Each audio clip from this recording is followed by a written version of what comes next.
You're not choosing the wrong partner. You're repeating the same one. Different face, same story. Same argument, same ending. And it's happening without you realizing it. By the end of this video, you'll know exactly why.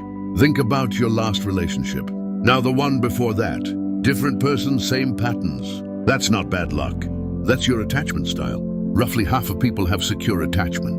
The rest repeat patterns like this. Once you see it, you can't unsee it. You text them, they reply. Nothing feels stressful. You fight. And it doesn't feel like losing them. It feels like solving something together. That's secure attachment. They didn't grow up with perfect love. They grew up with consistent love. So they trust. They communicate. They don't panic when things get hard. When conflict happens, they don't see a threat. They see something to fix. Together, that's why their relationships feel calm, stable, safe. Not intense, not chaotic, just solid. Now imagine this. You send a message. They don't reply. And your brain starts spiraling. Did I say something wrong? Are they losing interest? Are they leaving me? So you text again and again. Maybe you call. You don't want attention. You want certainty. That's anxious attachment. And it doesn't come from nowhere. You grew up with inconsistency. Love was there, then gone. So you learned something dangerous. Silence means abandonment. So now you chase, you push, you intensify. Because distance feels like danger. You think you're fighting for love, but you're fighting to not be left again. And here's the truth most people avoid. You don't choose people randomly. You choose people who confirm your fears. Now the opposite. Everything is perfect until it gets too real. They want more connection, more time, more emotion. And suddenly, you feel trapped, like you can't breathe. So you pull away, not because you don't care, because it feels unsafe. That's avoidant attachment. You learned early, getting close, losing control. So now, you stay distant. You avoid deep conversations. You keep space. You disappear when it matters. You call it independence, but it's protection. Now here's where it gets dangerous. Anxious and avoidant don't just meet.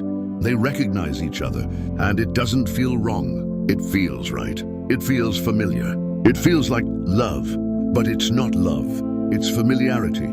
At the start, it's intense. The anxious thinks, finally, someone I can't lose. The avoidant thinks, finally, someone who won't trap me. But then, something shifts. The avoidant pulls back, just a little. And for the anxious, that's everything, because it feels like childhood. So they chase. More texts, more emotion, more intensity, trying to pull them back. And the avoidant, they feel suffocated, so they pull away more. And the anxious chases harder. This isn't random. It's predictable. It's a loop. Pursue, withdraw, again and again. Most people never escape it. They just replay it with different faces. You think you're fighting for love, but you're repeating a pattern. Watch how different this feels. A secure couple fights and gets closer. An anxious couple fights and feels like everything is about to end. An avoidant couple fights and one of them disappears.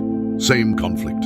3 completely different realities. That's why some relationships feel safe and others feel like emotional chaos. And here's the hardest truth.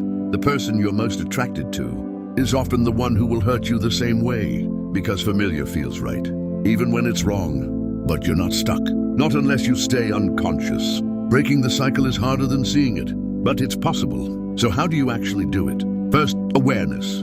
You stop blaming them. You stop thinking, they're too distant. They're too needy. You realize, this is how I learned to love. Second, you do the opposite of your instinct. If you're anxious, you stop chasing what pulls away. If you're avoidant, you stop running when it gets real. It will feel wrong. That's how you know it's new. And this is the hardest part. You stop choosing what feels familiar, and you start choosing what feels stable. Because healthy love doesn't feel intense. It doesn't feel like a roller coaster.